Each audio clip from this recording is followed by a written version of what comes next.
Hi, I'm going to be talking about the functionality between treads, rails, and servos. Treads can be used to move ground vehicles. I personally prefer them over tires because tires literally don't work, but they do, but they're very meh.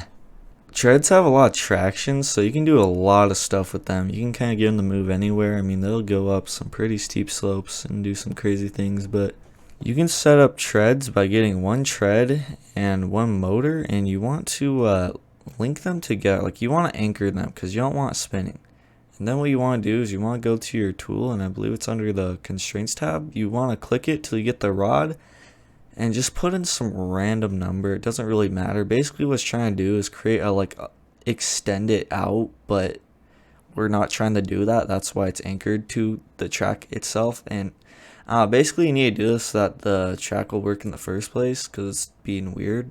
But once you do this kind of weird glitch, it'll just work, and you'll need to adjust it from there. Like for example, on the motor, I believe it is, you can change the intensity by changing the ratio, and this would kind of allow you to vary your speed, but you can get some crazy stuff by putting it really low. The thing's kind of messy in a way, but it makes it unique, so I guess treads are pretty cool.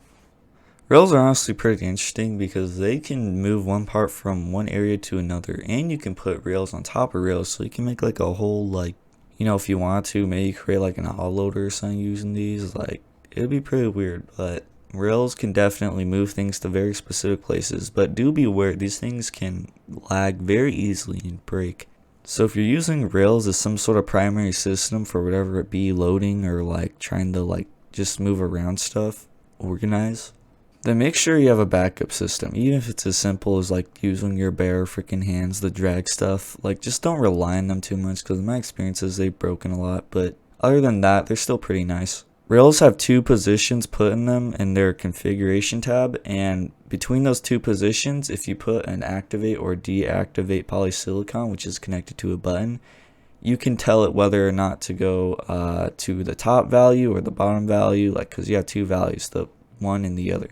So the activate or deactivate button will choose which of these values to put it on, and 100 being the very end of the servo, while 0 being the very other end of the servo. But you can do 40, 60, anything's possible. It doesn't have to always be on end to end. You can put it in the middle. Just depends on how you want the rail to be set up. If you want to be cool, you can use the polysilicon flip, because that you don't need to use both deactivate and activate, so you got the cool version, but I don't know. Also, make sure the rail is, the bottom is facing the ground, and that on the top side you only have one part touching it, and then on top of that you put everything else that you're trying to carry, because otherwise it'll glitch out and it'll bug a lot, so it'll be confused as to which one it's trying to move if it's touching two parts.